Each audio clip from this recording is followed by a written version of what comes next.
చల్లగా చల్లగా. కార్తికేయ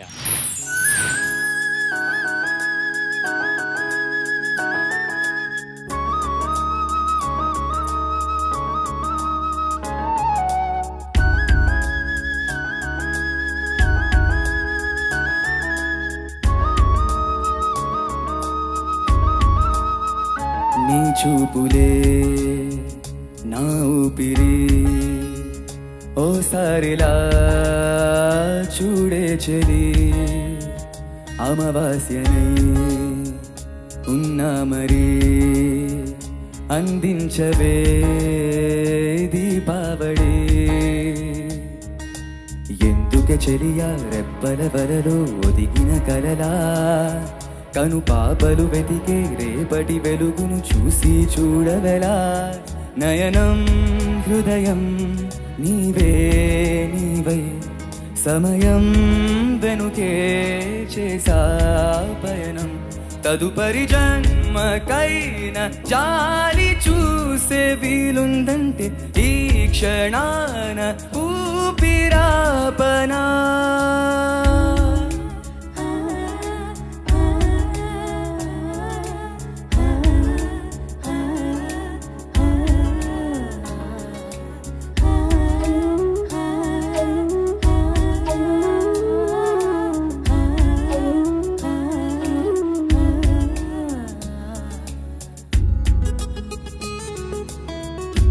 తరరరనానా తరరరనానా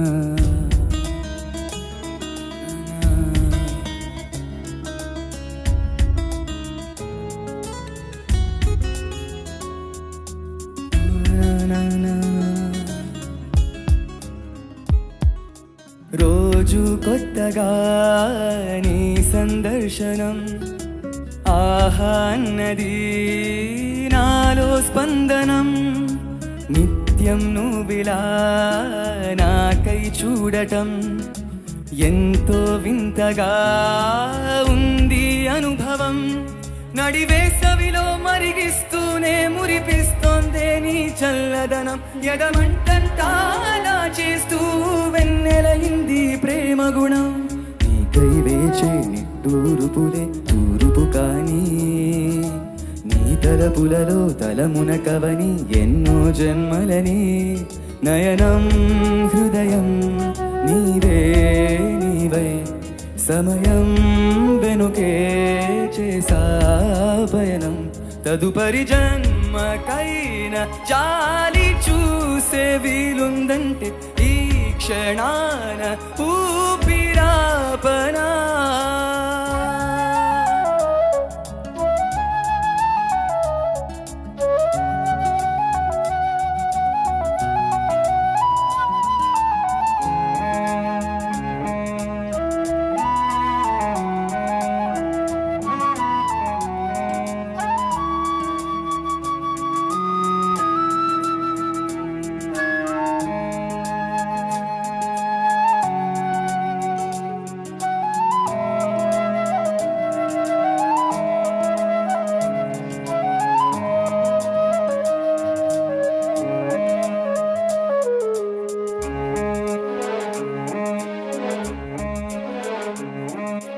నీతో బంధమే రాసిందెవరో, నిన్నే నాకిలా చూపిందెవరో.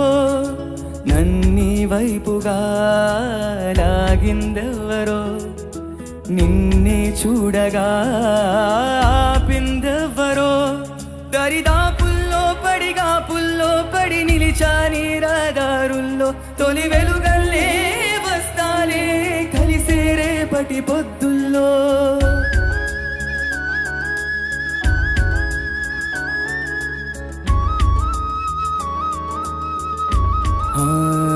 నీ చూపులే నా ఊపిరి, ఓసారిలా చూడే చెలి. అమావాస్యనై ఉన్నా మరి అందించవే దీపావళి.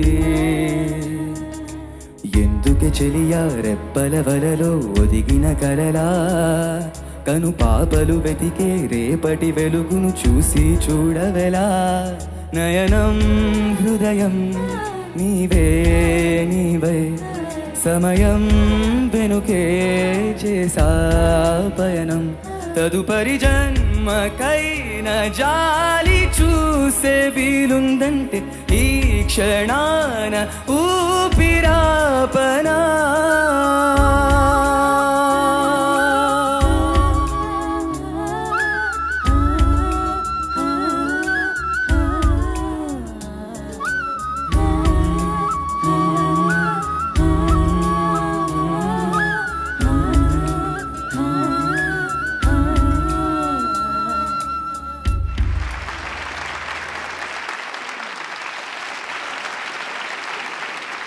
కిరణ్ గారు will start with you. Karthikeya నమస్కారం సార్. నమస్కారం. ఇదే రాగం, ఇది నువ్వు పాడిన పాట? సార్ మోస్ట్లీ కీరవాణి ఛాయల్లో ఉంటుంది కానీ కాపీ గమకాలు వస్తుంది సార్. ఘాటు మరియు నీటు రెండు వస్తుంటాయి సార్. సో అది అందుకని కొద్ది కాపీ అనుకోవచ్చు సార్. Okay okay. ఛాయలు ఉంటాయి. అవును సార్. అందుకనే నా కామెంట్స్లో కూడా నా ఛాయలు ఉండాలని నా ఛాయలతో పాటు వీళ్ళు కూడా ఉన్నారుగా, ఉంటారు సార్. వాళ్ళకి ఎలా నచ్చిందో మనం తర్వాత అడుగుదాం. నువ్వేంటి నేను ఏం మాట్లాడినా అనుమానంగా చూస్తున్నావు? అస్సలు లేదు సార్. నేను మామూలుగా చెప్తానమ్మా. అయ్యో అదే అస్సలు నేను లేదు సార్. మాట్లాడే ప్రతి మాటలో విపరీతార్థాలు అంతరార్థాలు అయ్యే ఉండవు. ఓన్లీ అర్థం ఉంటుంది అంతే. అదే అలా అర్థం వచ్చేలా మాట్లాడటం తప్ప ఉంటాయా? లేదు లేదు సార్. విపరీతార్థాలు డొంక తిరుగుడు మీనింగ్లు అవి ఏమి ఉండవు. చంద్రబోస్ గారు స్ట్రైట్గా చెప్పండి. చాలా చక్కగా పాడావు. ధన్యవాదాలు సార్. ఎందుకు చెప్తానంటే చిత్ర గారికి నిక్ నేమ్స్ ఉన్నాయి. నా నిక్ నేమ్ ఏంటి? నేను చరణ్ నాకు పెట్టింది సార్. నేను పెట్టలేదు సార్, మీరు నన్ను పిలవమన్నారు సార్. తెలుగు పెట్టి. నేనెవరు చెప్పు నువ్వు? నేనెవరు? కీరవాణి రాగం ఈ పాటకి ఇచ్చేసాం. అవును సార్. ఓకే. నేనెవరు?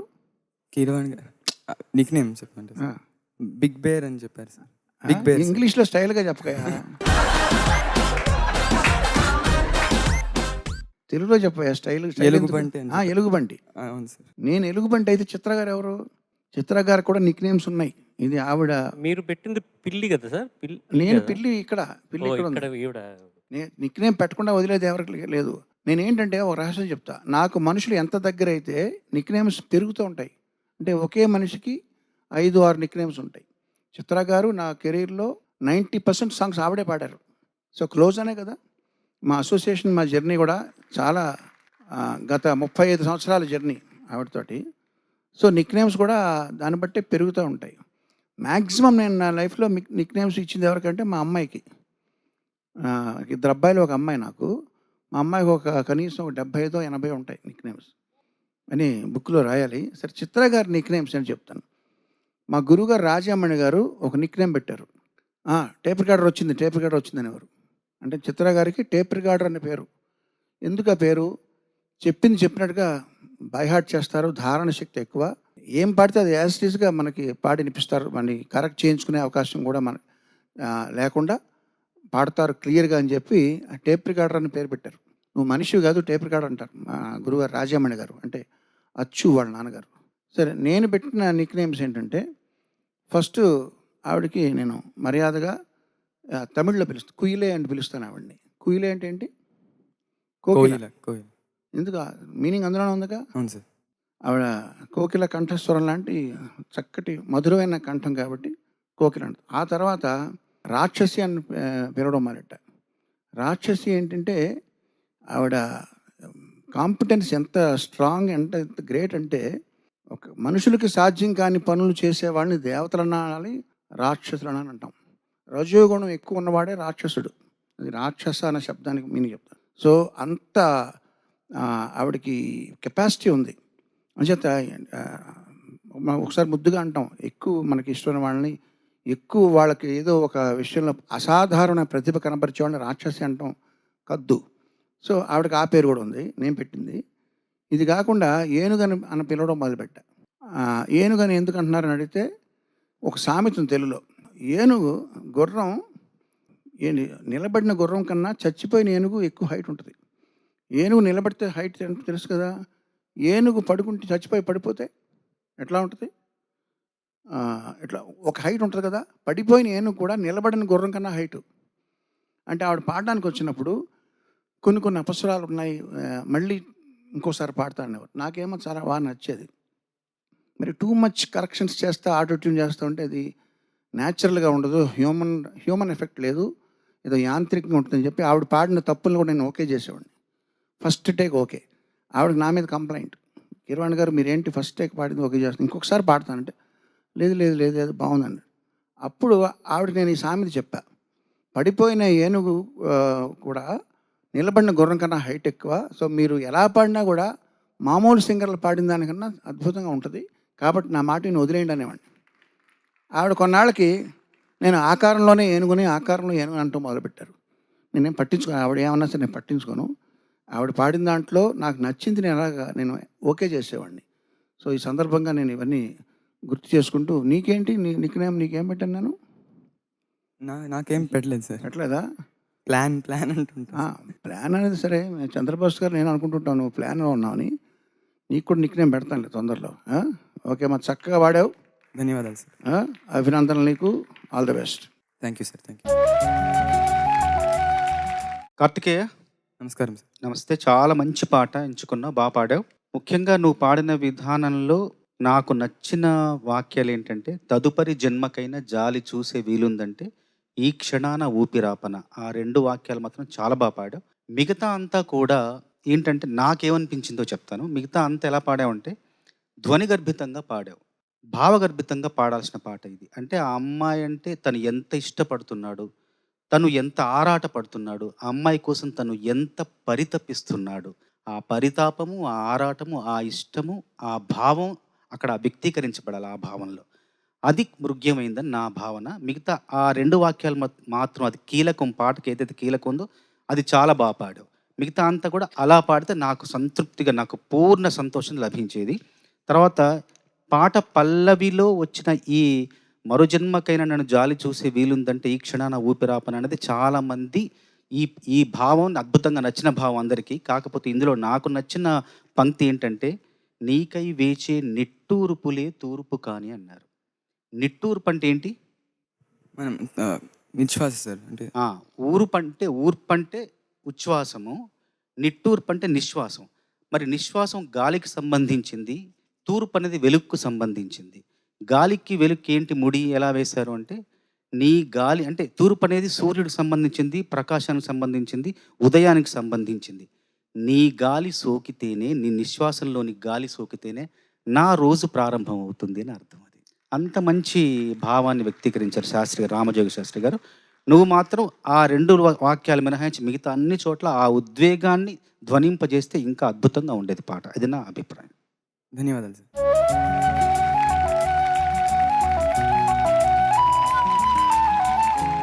నిజమే, తదుపరి జన్మకైనా జాలి చూపే వీలుందంటే ఈ క్షణాన ఊపిరాపన అనేది రామజోగయ్య శాస్త్రి గారు రాసిన అద్భుతమైన లైన్స్. ఇది అంత క్రితం కూడా వెన్నెలకంటి గారు నువ్వు ఈ క్షణంలో ఒప్పుకుంటే నేను ఇప్పుడే మరణిస్తాను అని రాయటం అనేది, ఇది ఎన్నిసార్లు విన్నా, ఎన్ని పాటల్లో విన్నా కూడా అద్భుతమైన ఫీలింగ్ కలుగుతుంది మనకి.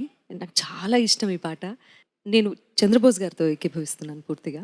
ఇంకొంచెం భావయుక్తంగా ఉంటే బాగుండేది అనిపించింది, కొంచెం సటిల్గా ఉంటే బాగుంటుంది అనిపించింది. ఓకేమ్మా, థ్యాంక్ యూ. చూడ్డానికి చాలా బాగున్నావు, మంచి పాట సెలెక్ట్ చేసుకున్నావు. సో చిత్ర గారికి ఏం చెప్తావు మరి? చరణ్ గారు అడుగుతారు. చిత్ర గారికి ఏం చెప్పాల్సి ఉందా? ద లెజెండరీ చిత్రమ్మ గారికి wishing a very very happy birthday. క్యా బాత్ హై, బ్రిలియంట్, చక్కగా పాడావు. Thank you sir. Thank you so much. Keeravani గారు నీకు నిక్ నేమ్ కూడా ఇస్తా అన్నారు. So you become his favourite. Good luck. Thank you sir. All the best. Thank you sir.